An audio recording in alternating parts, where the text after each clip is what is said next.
আমরা একটা ছোট্ট ভক্তের কথা জানব, যার নাম ভক্ত রঘুনন্দন। এই ভক্ত রঘুনন্দন পূর্বজন্মে কে ছিলেন? না, এই ভক্ত রঘুনন্দন পূর্বে ছিলেন কামদেব মদন। মদনের 5টি বাণ ছিল, মদনের 5টি বাণ ছিল, মদন, মাদন, শোষণ, স্তম্ভন আর মোহন। এই 5টা বাণে জগৎকে মাতিয়েছিলেন। মদন এই 5টা বাণ নিয়ে জগৎকে জয় করেছিলেন, কিন্তু পারলেন না একমাত্র গোবিন্দকে। গোবিন্দের সঙ্গে যখন মদন যুদ্ধ করতে গেল, পরাস্ত হলো। গোবিন্দের সঙ্গে যখন যুদ্ধ করতে গেল, পরাস্ত হলো। মদনের কিন্তু বাণের একটা নিয়ম ছিল, যে বাণগুলি নিক্ষেপ করবে সেই বাণগুলি আবার ফিরে আসবে। তাহলে গোবিন্দের সঙ্গে যখন যুদ্ধ করতে গেল, প্রথম বাণটি নিক্ষেপ করলো, কিন্তু ফিরে এলো। বাণগুলি নিক্ষেপ করছে আর গোবিন্দের শ্রীচরণে বনমালা হয়ে পড়ছে। শেষ বাণটি নিক্ষেপ করলেন, ফিরে এলো না, ধনুকটি ভেঙে গেল। তাই ধনুকটিকে বগল দাবা করে মদন ছুটতে ছুটতে চলে যাচ্ছে বৃন্দাবন থেকে, ছুটতে ছুটতে চলে যাচ্ছে বৃন্দাবন থেকে। আর ব্রজগোপীরা দেখছে, আরে দেখ দেখ দেখ, ও মদন না, ও মদন, তুমি ওইভাবে ছুটে চলে যাচ্ছ কোথায়? না, আমি আর বৃন্দাবনে থাকবো না, তাই আমি চলে যাচ্ছি। বলছো কেন, কি হয়েছে? না, আমি গোবিন্দের সঙ্গে যুদ্ধে পারিনি, তাই আমার ধনুকটাও ভেঙে গেল, তাই আমি এই বৃন্দাবন ছেড়ে দিয়ে চলে যাচ্ছি। ব্রজগোপীরা বলছে, মদন তুমি কত বোকা বলো, যার থেকে কোটি কোটি মদনের সৃষ্টি, তার সঙ্গে তুমি যুদ্ধ করতে গেলে? যার থেকে কোটি কোটি মদনের সৃষ্টি করতে পারে, তোমার মতো কত কত কোটি কোটি মদন তৈরি করতে পারে, আর তার সঙ্গে তুমি যুদ্ধ করতে গেলে? মদন বলছে, হ্যাঁ, তোমরা যা বললে তাই ঠিক। আমার একটা বাণ সহ্য করার কারো ক্ষমতা নেই, কিন্তু আমি 5টি বাণ নিক্ষেপ করলাম, তবুও গোবিন্দের কিছু হলো না। তাই আমি আর ঠিক করেছি, আমি আর বৃন্দাবনে থাকবো না। ব্রজগোপীরা বলছে, ও মদন, তুমি বৃন্দাবন ছেড়ে চলে যাবে কেন? তুমি গোবিন্দর কাছে গিয়ে ক্ষমা চেয়ে নাও। তাই মদন গোবিন্দের কাছে বললেন, হে প্রভু, আমায় ক্ষমা করে দিন প্রভু, তুমি তো আমায় হিংসা দিয়েছ, আমি তোমায় হিংসা দিয়েই তোমার সঙ্গে লড়লাম। তুমি তো আমাকে চন্দন তুলসী দিয়ে সেবা করতে দাওনি, সে অধিকার তো তুমি আমাকে দাওনি, তুমি আমাকে হিংসা দিয়েছ, আমি তোমাকে হিংসা দিয়েই তোমার সঙ্গে যুদ্ধ করলাম। তাই ওগো ঠাকুর, তুমি আমাকে এমন করো যেন আমি দিনে দিনে তুলসী জল দিয়ে তোমার আমি সেবা করতে পারি।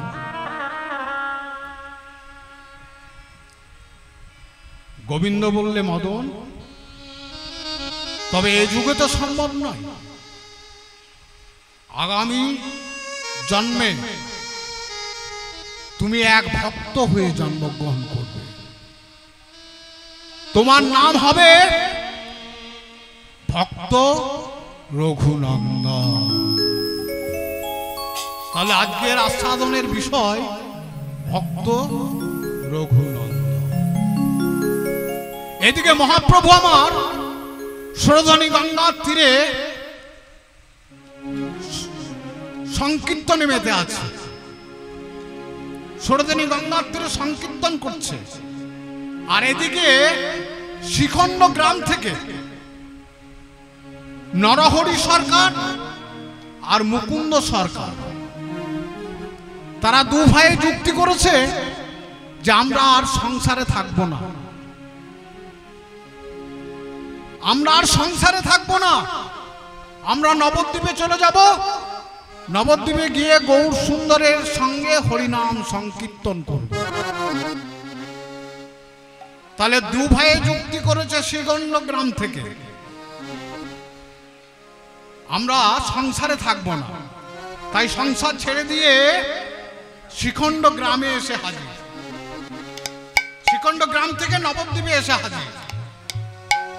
আর এদিকে গৌর সুন্দর আমার সুরধনী গঙ্গার তীরে হরিনাম সংকীর্তন করছে।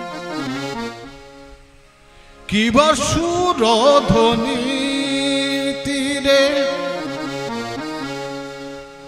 নীর মহাবিলাস সমবয় বালক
ধ্বনিত হয়ে হরি ধ্বনি।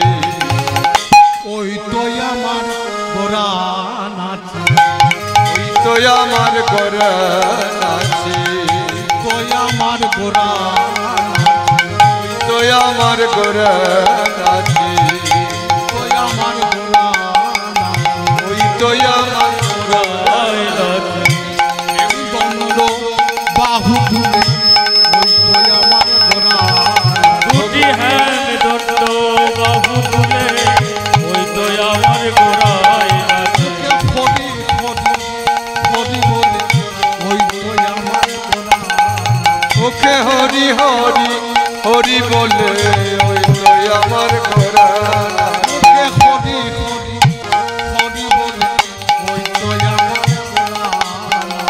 হরি হরি হরি বলে ওই তো আমার গোড়ায় নাচে।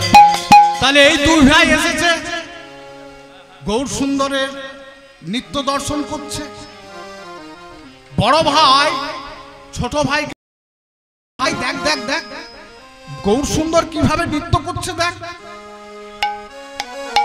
ছোট ভাই তখন বলছে, দাদা তুই ভুল দেখছিস। না আমি ভুল দেখছি? বলছে হ্যাঁ তুই ভুল দেখছিস। আমি কি দেখছি জানিস? বলি ওই তো গো রাই নাচে, ওই তো গো রাই নাচে, ওই তো গো রাই নাচে, ওই তো গো রাই নাচে, অন্তরেতে শ্যাম নাচে, ওই তো গো রাই নাচে, অন্তরেতে শ্যাম নাচে, ওই তো গো রাই নাচে, অন্তরেতে শ্যাম নাচে, ওই তো আমার রাই নাচে, অন্তরেতে শ্যামে নাচে, বাইরে আমার রাই নাচে, অন্তরেতে শ্যাম নাচে, বাইরে আমার রাই নাচে, অন্তরেতে শ্যাম নাচে, বাইরে আমার রাই নাচে, ওই তো গো রাই নাচে। তাই দুইজনে এসেছে, তারা দুজনেই বলা বলি করছে, দেখ ভাই আমরা তো শিখণ্ড থেকে এখানে এলাম, তাহলে গৌর সুন্দর কি আমাদের কৃপা করবে? আমরা কি গৌর সুন্দরের কৃপা পাবো? আমরা তো ঘর সংসার ছেড়ে দিয়ে এখানে এলাম। এই কথা বলতে বলতে গৌর সুন্দর চিৎকার করে বললেন, মুকুন্দ নামে যে ভক্তটি এসেছে সে আমার শত জন্মেও কৃপা পাবে না।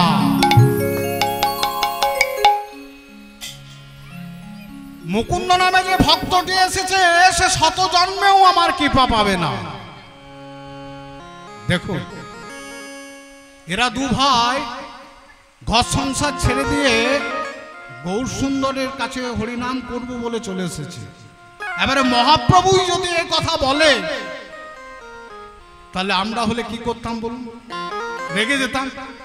হ্যাঁ আমরা ঘর সংসার ছেড়ে দিয়ে এলাম আর তুমি বলছো আমার কৃপা পাবে না। কিন্তু মুকুন্দ কবিরাজ কিছুই কথা বলছেন না। মুকুন্দ কবিরাজ ধেই ধেই করে নৃত্য করছে, আনন্দে নৃত্য করছে। আমাদের মধ্যে আমাদের মতন একটা লোক বলছে, আরে মুকুন্দ তুমি শুনতে পেলে না মহাপ্রভু কি বললো? যে শত জন্মও তুমি তার কৃপা পাবে না, আর তুমি আনন্দে ধেই ধেই ধেই ধেই করে নৃত্য করছো। মুকুন্দ কবিরাজ বলছে, ওগো আমি শুনতে পেয়েছি, কিন্তু মহাপ্রভু তো বলেনি যে কোনো দিনও কৃপা পাবে না। মহাপ্রভু বলেছে 100টা বছর। তাহলে 100টা বছর না হয় আমি হা গৌর প্রাণ গৌর বলে কেঁদে কেঁদে পার করব। যখন আমার 101 জন্ম পাবো, 100টা জন্ম যখন পাবো তখন 101 জন্মও তো হবে। তাহলে যখন আমি 101 জন্ম পাবো আমি তখন তো তার কৃপা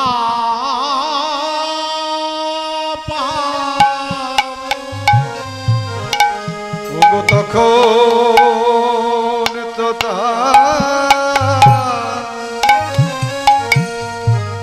তার কৃপা পাবো। আমি তখন তো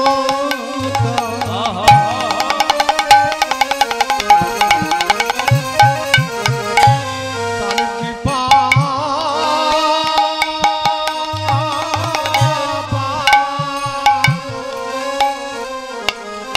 ওগো আমি তখন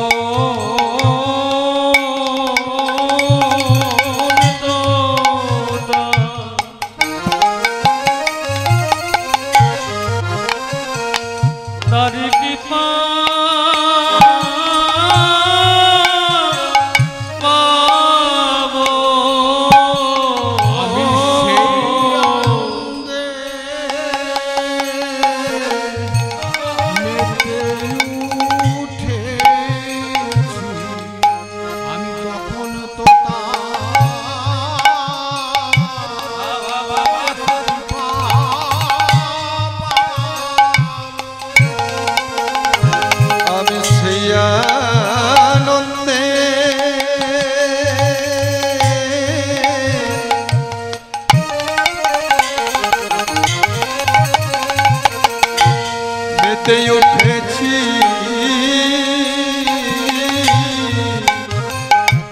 আমি তখন তো তার কৃপা পাবো। তখন আমি 100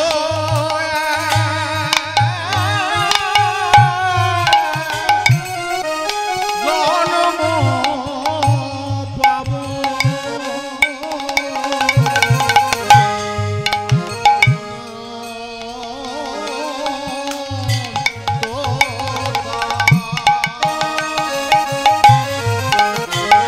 তার কৃপা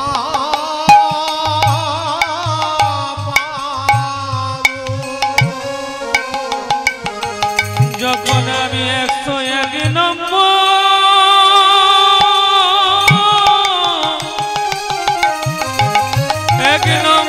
জন্মে পাবো,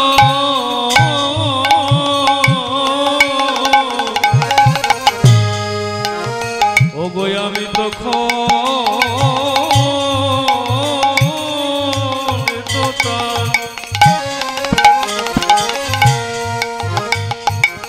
তার কৃপা পাবো। তাই মহাপ্রভু করলেন কি, মহাপ্রভু মুকুন্দকে কাছে ডাকলেন। কাছে ডেকে মহাপ্রভু মুকুন্দের মাথায় হাত বোলাচ্ছে, বলছে মুকুন্দ। যখনই মুকুন্দকে কাছে ডেকেছে, মুকুন্দ কিন্তু হাউমাউ করে কাঁদতে শুরু করেছে। এতক্ষণ নাচছিলেন, যেই কাছে ডেকেছে অমনি মুকুন্দ হাও হাও করে কাঁদতে শুরু করেছে। মহাপ্রভু মাথায় হাত বুলিয়ে বলছে, মুকুন্দ, এতক্ষণ আমি তোমাকে বললাম যে 100 জন্মেও আমার কৃপা তুমি পাবে না, তখন তুমি আনন্দে নৃত্য শুরু করছিলে। আবার যখন কাছে রেখে তোমাকে আমি আদর করছি, তখন তুমি কাঁদছো। মুকুন্দ বলছে, ওগো প্রভু, আমি পুরাণ জানি না, আমি ভাগবত জানি না, আমি জানি শুধু তোমার মুখের কথা। আমি জানি তোমার মুখের কথা। মুকুন্দ, তোমাকে আমি কাছে ডাকলাম কেন জানো? তোমাকে আমি কাছে ডাকলাম কি জন্য জানো? মুকুন্দ বলছে, প্রভু, তুমি যাকে বেশি আদর করো, যাকে বেশি ভালোবাসো, তাকেই তো তুমি বেশি কাঁদাও। শোনো প্রভু, তুমি যাকে বেশি আদর করো, যাকে বেশি ভালোবাসো, তাকেই বেশি কাঁদাও। তুমি সত্য যুগে লক্ষ্মীকে ভালোবেসে ব্যথা দিলে, দাপর যুগে, ত্রেতা যুগে সীতা দেবীকে ভালোবেসে এত কষ্ট দিলে, শেষে তাকে পাতালে প্রবেশ করতে হলো। দাপর যুগে রাধারানীকে ভালোবেসে এত কষ্ট দিলে যে 100 বছর বিরহ যন্ত্রণা সহ্য করতে হলো। তাই তো প্রভু, আমি ভাবছি আমার জন্য কি কষ্ট লুকিয়ে আছে, আমাকে আবার কি কষ্ট ভোগ করতে হবে। মহাপ্রভু বলছে, মুকুন্দ, তোমাকে কি জন্য ডাকলাম জানো? হ্যাঁ, না তোমাকে আমি কিছু উপদেশ দেব। বলো বলো ঠাকুর, কি উপদেশ? না শোনো শোনো মুকুন্দ, ফিরে যাও, ফিরে যাও শিখণ্ডে, ফিরে যাও, ফিরে যা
তুমি ফিরে গিয়ে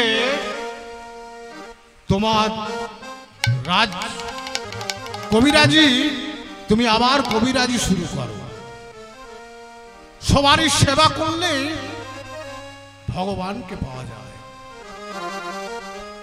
একজন সংসারী সে যদি ভুল করে তবুও ভগবান তাকে ক্ষমা করে, আর একজন সাধু যদি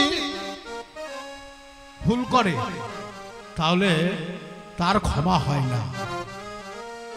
তাই তুমি সংসারে থেকে তুমি গরিবদের চিকিৎসা করো আর গোপীনাথের সেবা করো। শোনো মুকুন্দ, তুমি শিখণ্ডে গিয়ে জীবের দ্বারে দ্বারে গিয়া চরণ ধরিয়া, দ্বারে দ্বারে গিয়া চরণে ধরিয়া, জীবের দ্বারে দ্বারে গিয়া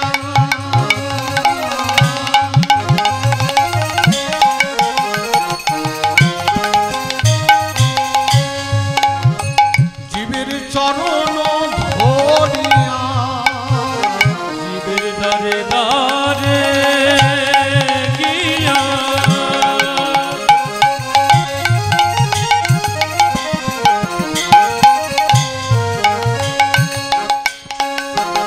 তাদের চরণে ধরিয়া হরি নাম কৃষ্ণ নাম বিলাস, জীবের দ্বারে দ্বারে গিয়া হরি নাম দিয়া, হরি নাম কৃষ্ণ নাম বিলাইবা। ফিরে যাও সে পথে ফিরে যাও ফিরে যা ফিরে যা শ্রীখণ্ডে ফিরে যা। তাই শিখণ্ডে ফিরে এসে মুকুন্দ কবিরাজ শুরু করলেন তার রাজ চিকিৎসা। গরিব দুঃখীদের চিকিৎসা করতে আরম্ভ করলেন আর গোপীনাথের সেবা। তাহলে মুকুন্দ কবিরাজের চিকিৎসায় এত নাম ডাক হলো যে সারা বাংলা মুকুন্দকে এক নামে জানলো, তাকে এক নামে চেনে, এত নাম ডাক হলো। আর এদিকে বাংলা উড়িষ্যার নবাব আলাউদ্দিন হোসেন স্যার হয়েছে সুলজন্তন। এদিকে বাংলা বিহার উড়িষ্যার নবাব আলাউদ্দিন হোসেন স্যার হয়েছে সুলজন্তনা। সুলজন্তনা মানে পেটে ব্যথা। কেউ কিন্তু ভালো করতে পারছে না। অনেক কবিরাজকে দেখালেন, কেউ ভালো করতে পারছেন না। রাজা বলছে আচ্ছা, পাইকদের বলছে এমন কি কেউ নেই? তোমরা, আমি এত কষ্ট পাচ্ছি আর একটা কবিরাজকে তোমরা আনতে পারছো না? যাও গিয়ে দেখো, যত টাকা লাগবে আমি দেব, একটা কবিরাজকে নিয়ে এসো।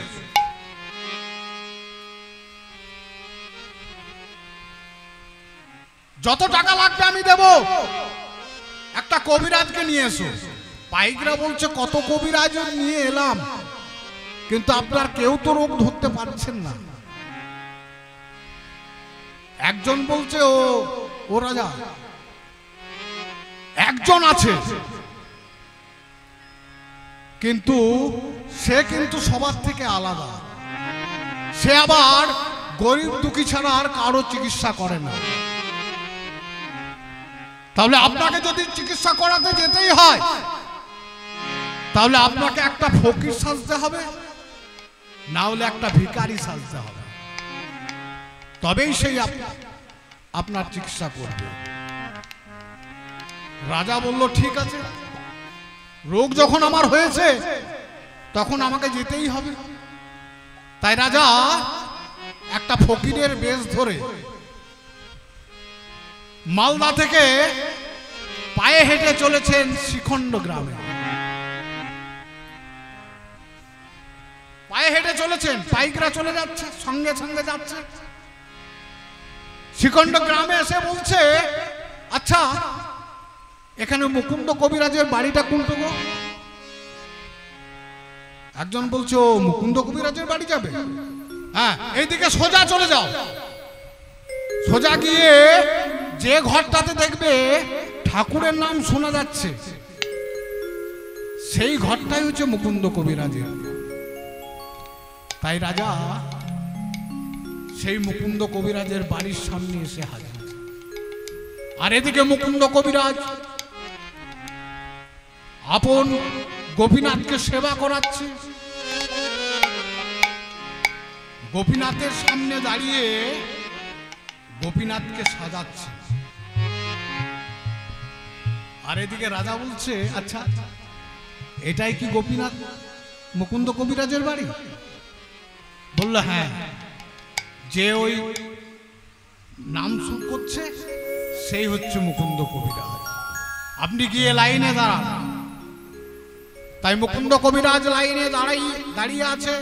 আর এদিকে মুকুন্দ কবিরাজ আজ গোপীনাথের সেবা করছে, গোপীনাথকে সাজাচ্ছে আর গাইছে, আমার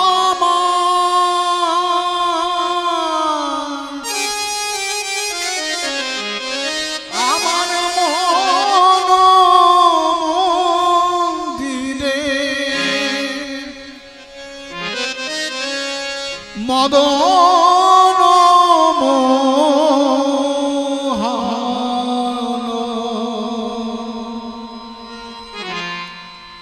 দাঁড়াবে নাকি গো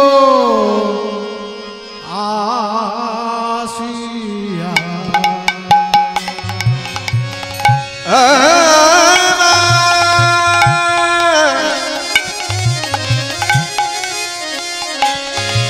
আমার মন্দিরে গোপীনাথ, ওগো গোপীনাথ, মদন দাঁড়াবে নাকি গো আসে?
আমি তোমার সোনার মন্দির করে দিতে পারব,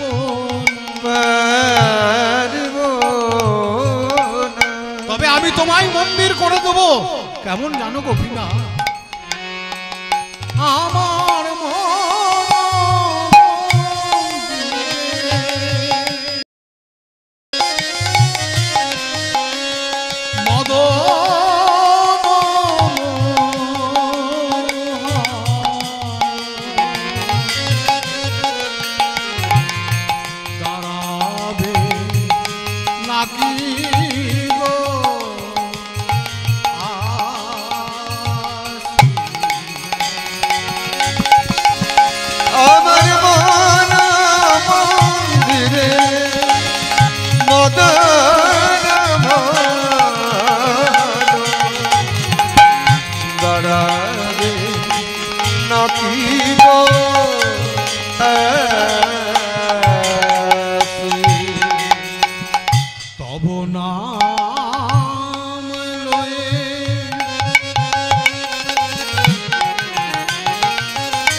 ভাসে আঁখে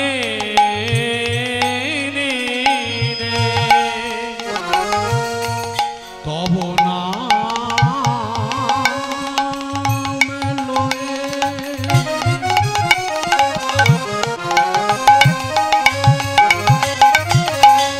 ভাসি আঁখি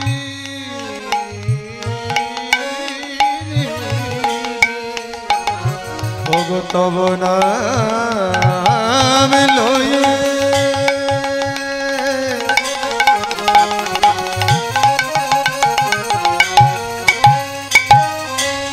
ভাসি আঁখি নিরে আমি কাঁদি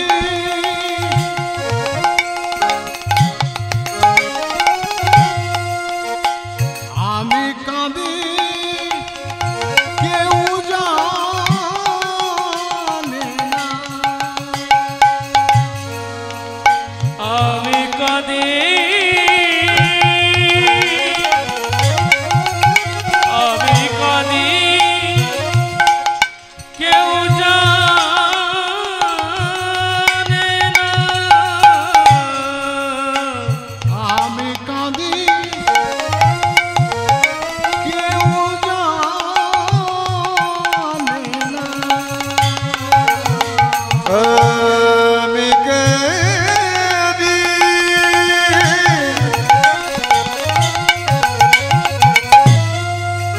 কেউ জানে না নিরজনে বসিয়া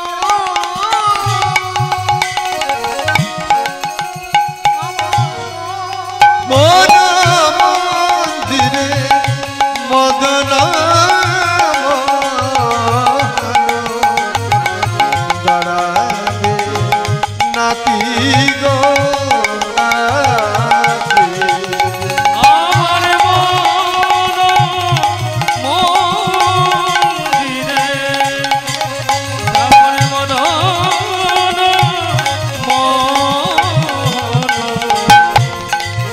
তুমি ধরাবে নাকি গো আসি ওগো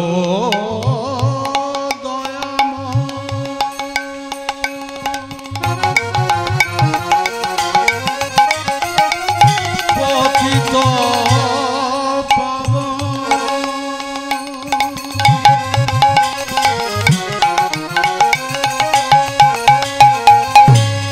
কৃপাময় তুমি ভগত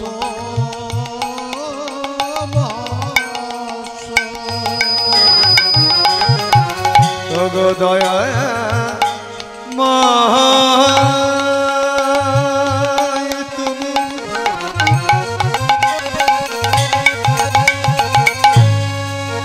কৃপাময় তুমি কৃপা করো ভগত ওগো দয়াময়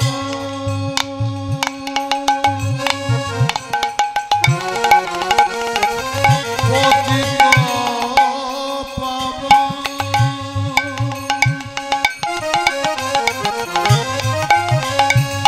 কৃপাময় তুমি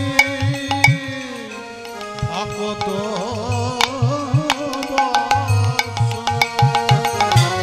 ওগো দয়াময়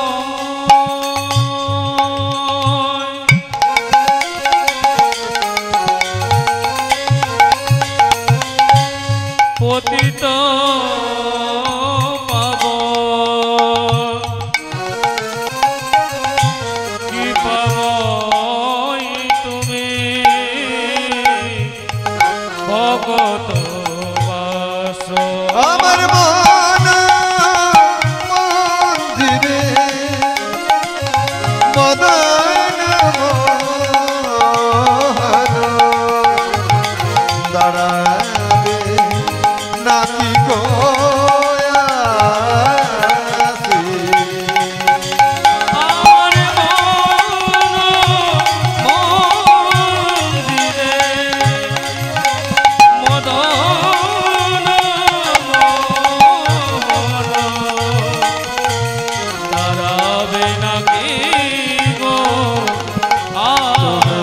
যাবে নাকি গো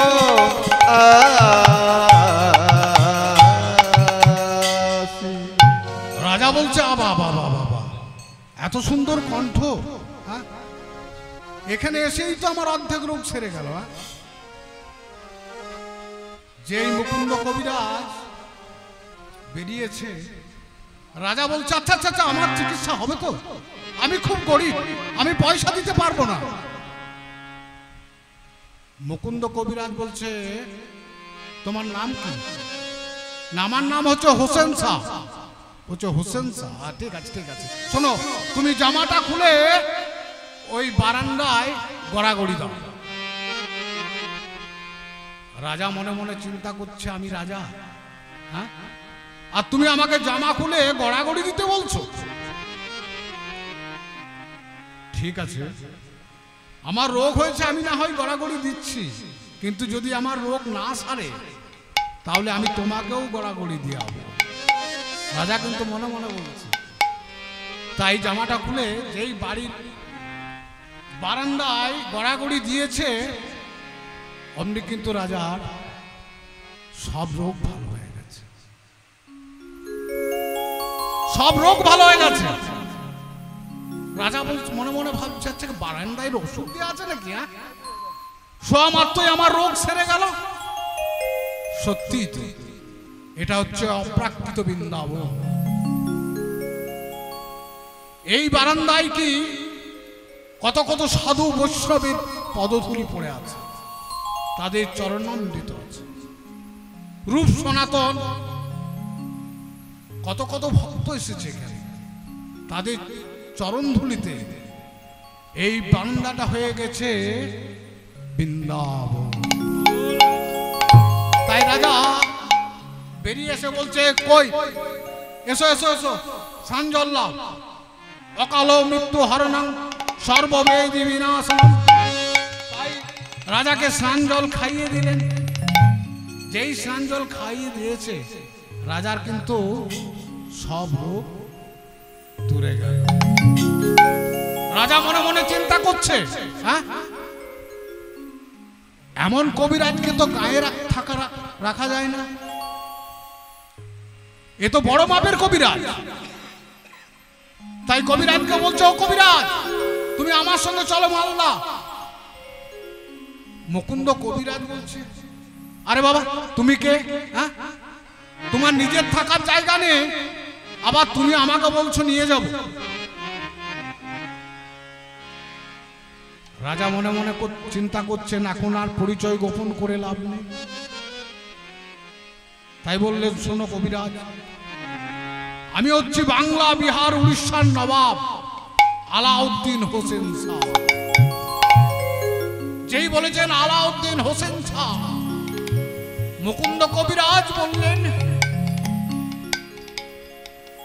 হে হে মহাপ্রভু, হে গৌর হরি, আমি তো এই চিকিৎসা চাইনি,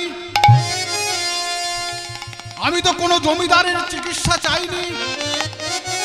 এ তুমি আমায় কোন পরীক্ষায় ফেললে গৌর হরি, এ তুমি আমায় কোন পরীক্ষায় ফেললে?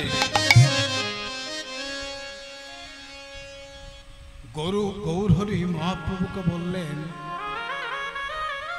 শোনো শোনো মুকুন্দ,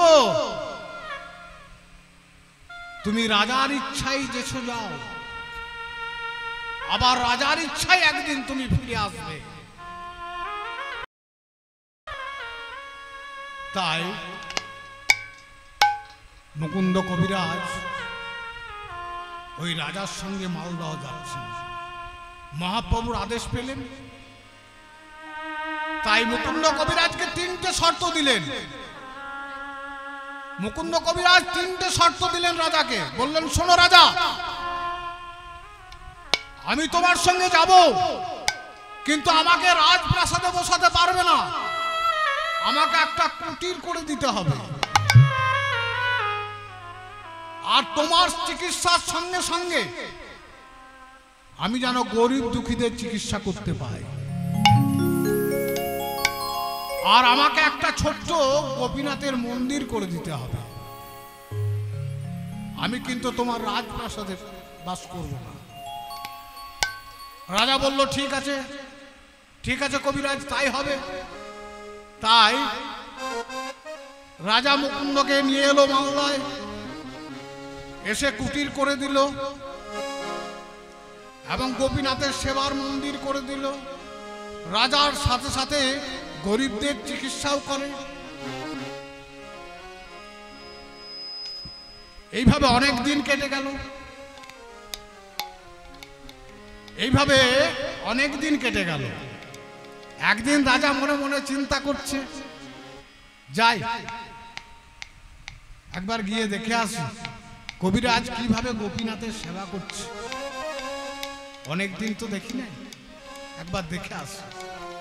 তাই পাইকদের সঙ্গে নিয়ে রাজা চলেছেন কবিরাজের গোপীনাথের সেবা দেখতে। আর পাইকরা কি করছে না, পাইকরা ময়ূরের পালক দিয়ে পাখা করতে করতে রাজাকে চলে যাচ্ছে। ময়ূরের পালক দিয়ে পাখা করছে, পাইকরা রাজাকে পাখা করছে ময়ূরের পালক দিয়ে। আর এদিকে গোপীনাথ, গোপীনাথের সেবায় মগ্ন মুকুন্দ কবিরাজ। আমার কানু সে বিনোদ, কানু সে বিনোদ, আমার কানু সে বিনোদ,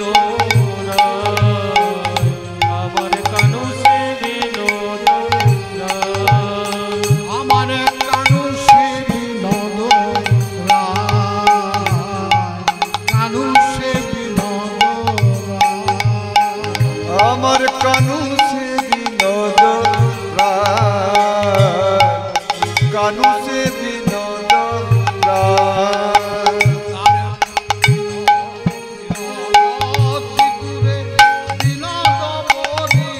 ওই বিনোদ চিকুরে বিনোদ মরিহার, বিনোদ চিকুরে বিনোদ বরিহার, বিনোদ চিকুরে বিনোদ বরিহার, উড়িছে বিনোদ, উড়িছে বিনোদ, ও যে বিনোদ চিকুরে বিনোদ মরিহার, ফিরিছে বিনোদ আর ফিরিছে বিনোদ আরে বিনোদ কপালে বিনোদ তিল, বিনোদ কপালে বিনোদ তিল, বিনোদ কপালে বিনোদ তিল, বিনোদ কপালে বিনোদ দিল, বিনোদ বিনোদ সাজে, ওই বিনোদ কপালে বিনোদ তিল, বিনোদ বিনোদ সাজে, বিনোদ ধরে বিনোদ মুরলী, ওই বিনোদ অধরে বিনোদ মুরলী, তার বিনোদ ধরে বিনোদ মুরলী, বিনোদ ধরে বিনোদ মুরলী, বিনোদ বিনোদ বাজে, বাজে বিনোদ, ওই না বিনোদ অধরে বিনোদ মুরলী, বিনোদ বিনোদ বাজে, বিনোদ বিনোদ বাজে, বিনোদ গলায় বিনোদ মালা, বিনোদ গলায় বিনোদ মালা, বিনোদ গলায় বিনোদ মালা, ওই বিনোদ গলায় বিনোদ মালা, বিনোদ বিনোদ দোলে, ওই বিনোদ গলায় বিনোদ মালা, বিনোদ বিনোদ দলে, কোন বিনোদিনী বিনোদ খেলিয়া, ও যে বনে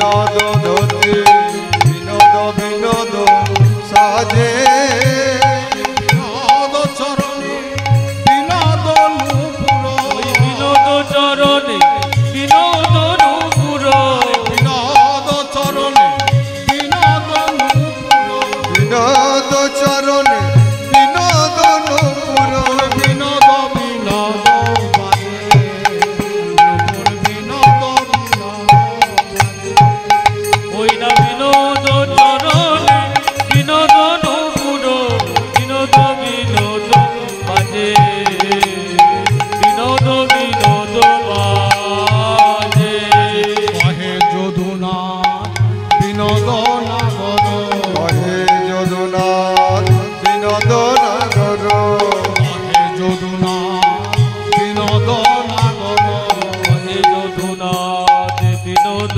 নাগর বিনোদ কদম্ব কালে ওই কহে যদুনাথ বিনোদ নাগর বিনোদ কদম্ব তলে আজ কোন বিনোদিনী বিনোদ খেলিয়া কোন বিনোদিনী বিনোদে হেরিয়া কোন বিনোদিনী বিনোদ খেলিয়া কোন বিনোদিনী বিনোদ হেরিয়া কলসি ভাসাইল জলে কলসি ভাসাইল ও যে কোন বিনোদিনী বিনোদে হেরিয়া কলসি ভাসালো জলে কলসি ভাসালো জলে আর এদিকে পেছন দিক থেকে রাজা চিৎকার করে বলছে কবিরাজ ও কবিরাজ কখন থেকে আমরা দাঁড়িয়ে আছি তুমি শুনতে পাচ্ছ না কবিরাজ যেই মুখ ঘুরে দেখেছেন অমনি কবিরাজ বলছে হে কৃষ্ণ করুণা করুণা সিদ্ধ দীনবন্ধু জগৎপতে জগৎ মোদে গোপেশ গোপিকা কান্ত গোপিকা কান্ত রাধাকান্ত নমস্তুতে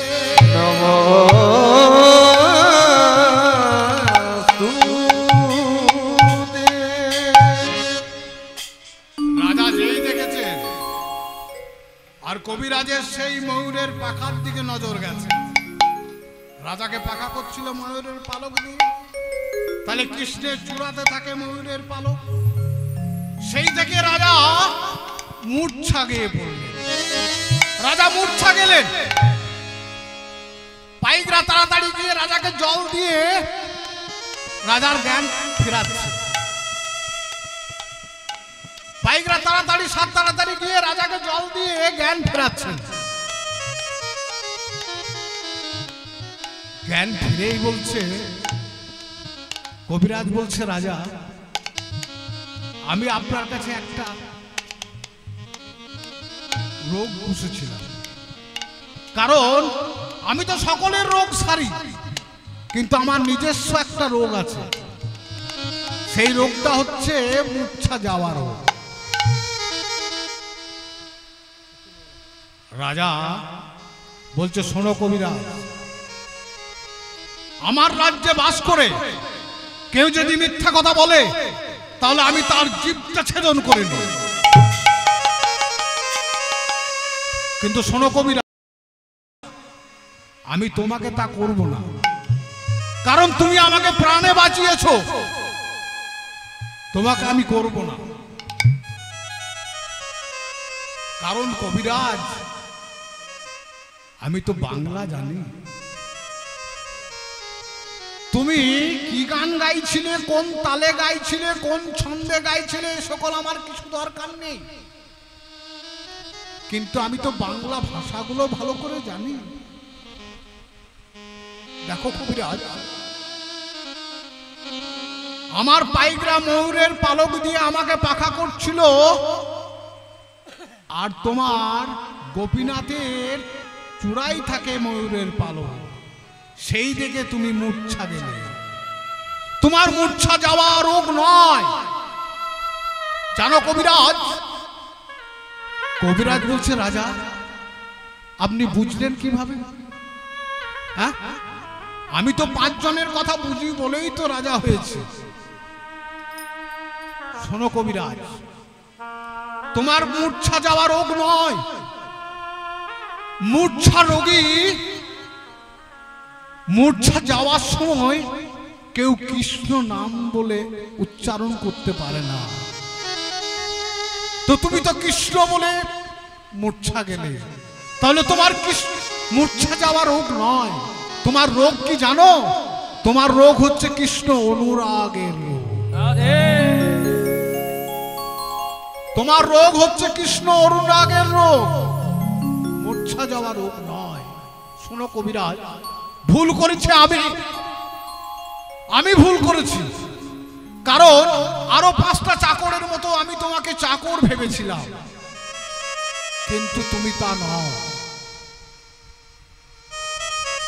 শোনো কবিরাজ, তুমি কাউরির কিনা গোলাম হয়ে থাকতে পারো না, আমি সব বুঝতে পেরেছি। শোনো কবিরাজ, চলো আজই তোমাকে আমি শিখণ্ডে দিয়ে আসছি। শুধু দিয়ে আসা নয়, শিখণ্ড অঞ্চলটা আজ আমি তোমার নামে লিখে দিয়ে এলাম। শিখণ্ড অঞ্চলটা আমি তোমার নামে লিখে দিলাম। তাই রাজা মুকুন্দ কবিরাজকে শিখণ্ড গ্রামে নিয়ে এসে শিখণ্ড অঞ্চলটা মুকুন্দ কবিরাজের নামে লিখে দিয়ে মুকুন্দ ওইখানে গরিব দুঃখীদের সেবা আর গোপীনাথের সেবা করে চলছে। গরিব দুঃখীদের সেবা করছে আর গোপীনাথের সেবা করছে, এইভাবে দিন কাটছে। একদিন কি হলো না, গৌর সুন্দর এত বড় মুকুন্দ কবিরাজ এত বড় নিজে কবিরাজ, কিন্তু নিজের স্ত্রীর রোগ ধরতে পারলেন না। মুকুন্দ কবিরাজ এত বড় কবিরাজ, তার নাম ডাক কত, কিন্তু নিজের স্ত্রীর রোগ ধরতে পারলেন না। আছাড় খেয়ে পড়লেন গৌর হরিচন্দ্র। ওহে গৌর হরি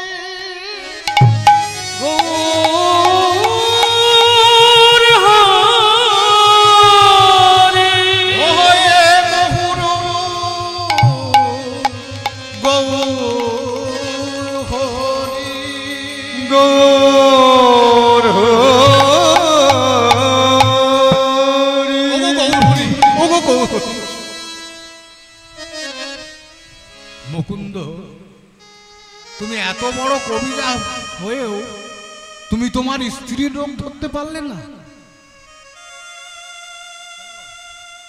শোনো কবিরাজ,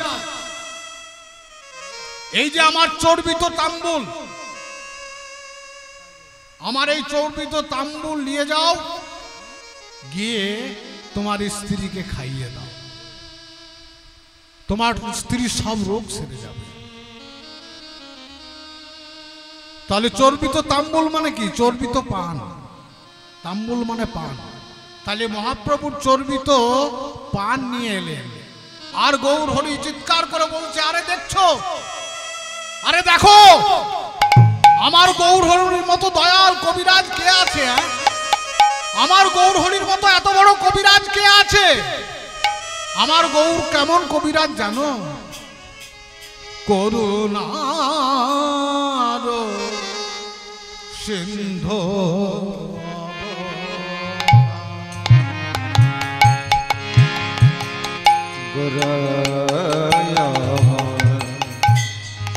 করুণার সিন্ধু অবতার,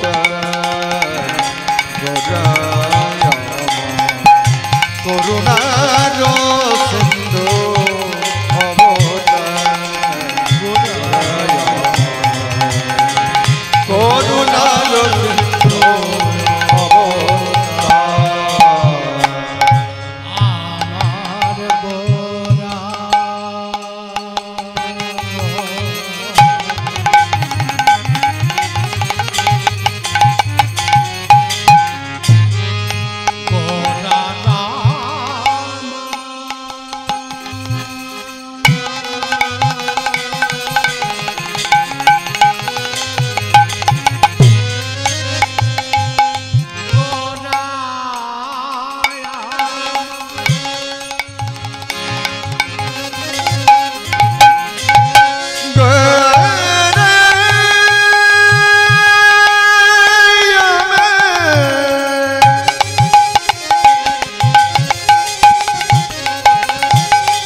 আমার গোরা গোরা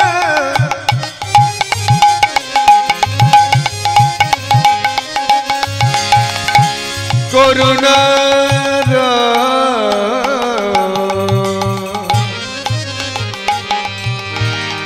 করুণার সিন্ধু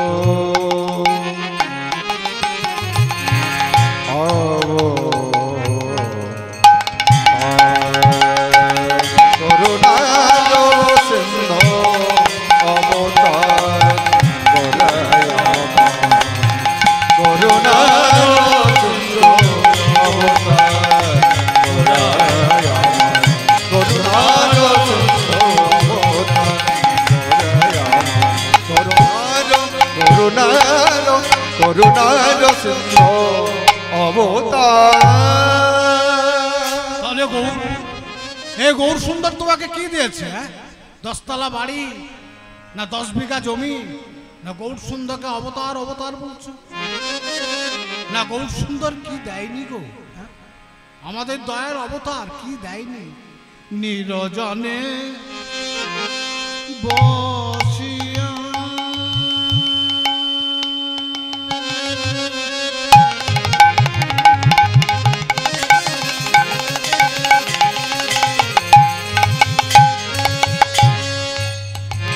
আপন প্রেম মনি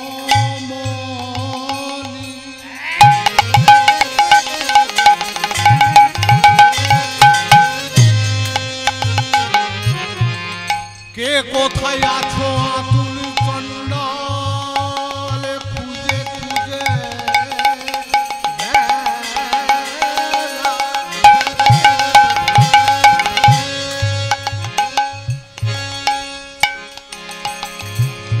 জগজনে পরাবল